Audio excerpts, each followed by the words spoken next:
নমস্কার বন্ধুরা, বিন্দাস কুকে তোমাদের সবাইকে স্বাগত। আজকে আমি তালের মালপোয়া বানিয়ে দেখাবো, তো তোমরা পুরো ভিডিওটা দেখতে থাকো, আশা করি ভালো লাগবে। প্রথমে আমি পিঠে তৈরি করার জন্য মিশ্রণটাকে তৈরি করে নেব। মিশ্রণটাকে মাখার জন্য নিয়ে নিলাম এরকম একটা বাটি। প্রথমে নিয়ে নেব এর মধ্যে 250 গ্রাম ময়দা,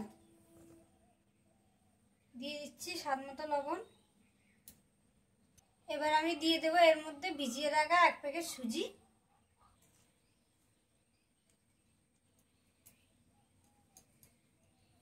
এবার আমি ভালো করে মিশ্রণটাকে মেখে নেব। এই মিশ্রণটাকে আপনারা চেষ্টা করবেন হাত দিয়ে মাখতে।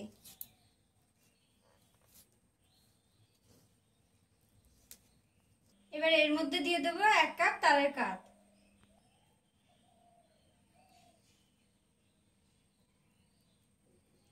এই তালের কাঠটাকে কিন্তু আমি প্রথমে জাল দিয়ে নিয়েছি। এবার এর মধ্যে দিয়ে দেবো 100 গ্রাম চিনি। এবার এটাকে ভালো করে মেখে নেব।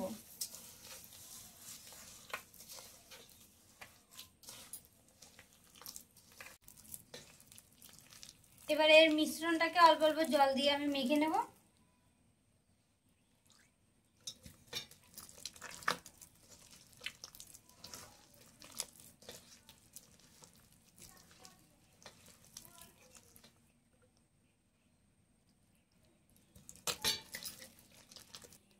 মিশ্রণটাকে ভালো করে মেখে নিয়েছি।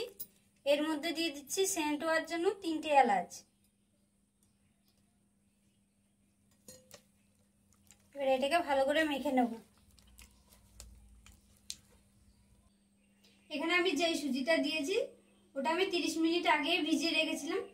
আর সুজিটা যদি শুকনো হতো তাহলে 1 থেকে 2 ঘন্টা রেস্টে রাখতে হবে।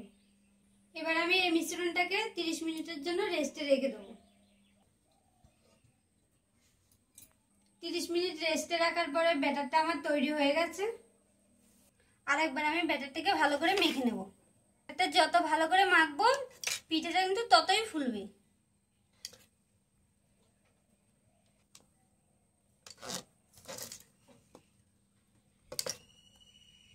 ব্যাটারটাকে আমি ভালো করে মেখেছি। এবার আমি পিঠেটা তৈরি করব। এই পিঠেটা তৈরি করার জন্য বসিয়ে দিচ্ছি একটা কড়াই। কড়াইয়ে দিয়ে দিচ্ছি তেল। তেলটাকে আমি ভালো করে গরম করে নেব।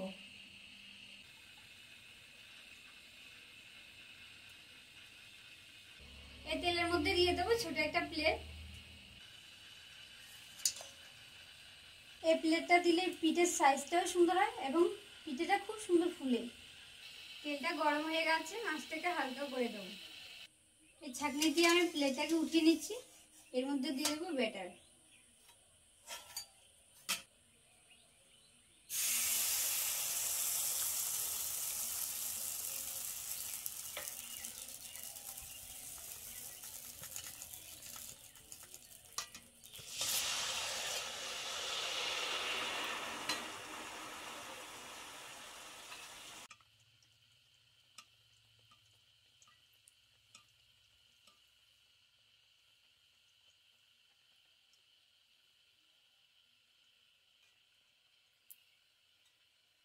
দেখুন পিঠেটা কত সুন্দর করে ফুলছে।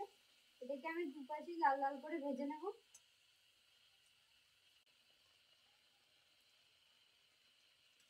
এই পিঠেটা তৈরি হয়ে গেছে। তোমাদেরকে আরেকটা পিঠে তৈরি করে দেখাচ্ছি। এইভাবে করে আমি প্লেটটাকে উঠিয়ে নিচ্ছি। এর মধ্যে দিয়ে দেবো ব্যাটার।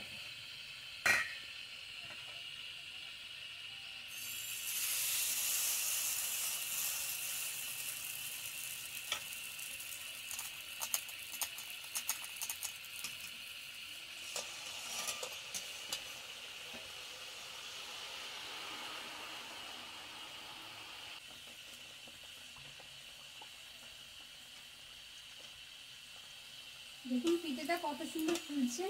এভাবে করে আমি 2 পিঠে ভেজে নেব।